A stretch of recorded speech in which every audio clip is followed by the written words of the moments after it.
When I collapsed at work, they said my heart betrayed me. But betrayal was waiting elsewhere. The doctors called my wife. She never came. Instead, my phone lit up with a notification, a tag.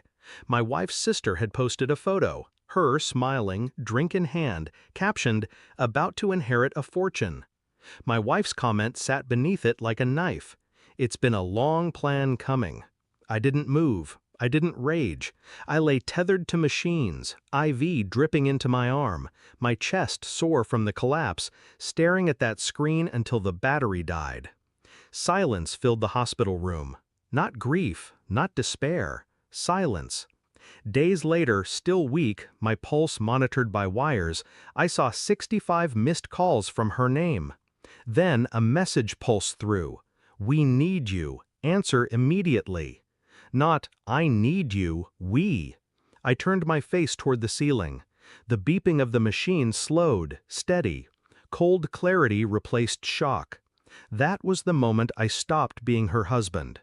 I replayed our years together, the smiles at family dinners, her sudden late meetings, her vague explanations about money disappearing, accounts draining faster than I noticed.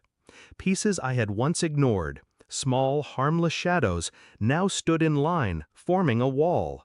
The wall was betrayal. She hadn't built this plan in days. It had been growing under my roof, beneath my trust, and I, blind, had fed it. Still, I didn't accuse. Not yet. I answered none of her calls. I let her words pile up like a grave she was digging herself. "Please, it's urgent. Don't ignore me. This is life and death." Life and death. Interesting choice of words. I stayed silent. My body was weak, but my mind sharpened. Betrayal does that. It strips the fat, leaves only bone, and bone is stronger than flesh. I started small. Bank records, passwords I already knew but never used. Her accounts told the story. Money transfers, not to her, but to her sister. Thousands. Dates lined up with her excuses. Then the calls. I pulled her phone records through the carrier. Unknown numbers repeating, burners, too frequent to be coincidence. I traced one, a lawyer, a will specialist. My name was on the document, not as a beneficiary, as the obstacle. And beneath it all, insurance, payout clauses, her signature bold and certain. It was never about love. It was always about timing. My collapse had been too soon, too sloppy for her script. That's why she panicked.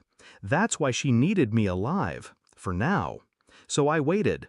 I let her stew in silence. And each missed call, each desperate message was music. I didn't confront her, not yet. Confrontation too early would waste the performance. And I wanted her to feel it. Not just the exposure, but the weight of knowing I had seen it all and chosen the moment myself. Revenge isn't rage, it's choreography. When I finally answered, my voice was calm. "What's the emergency?" Her relief rushed through the line. "Thank God you're awake. Listen, you need to come home, now. Things are complicated." I said nothing. "I'll explain when you're here," she pushed. "We can fix this. But hurry." Her words were frantic, tangled. I pictured her pacing, hair a mess, eyes darting. Not the polished woman everyone saw. I whispered, "I know." Silence. A long, cutting silence. "Know what?" she said, voice cracking. I hung up. The next morning, a courier delivered documents to our house, my house. Bank transfers, insurance records, copies of her messages to her sister. Everything arranged in a clean stack on the dining table.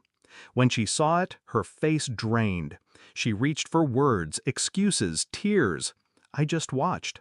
Still, quiet. Power doesn't need volume. That night, I sat across from her. The table between us felt like an ocean. She whispered, "You don't understand. I raised a hand. She stopped. "I'm not here to argue. I'm here to end it." I slid the papers across, each one a nail in the coffin she built herself. Her hands trembled. "Please don't do this. It was a mistake."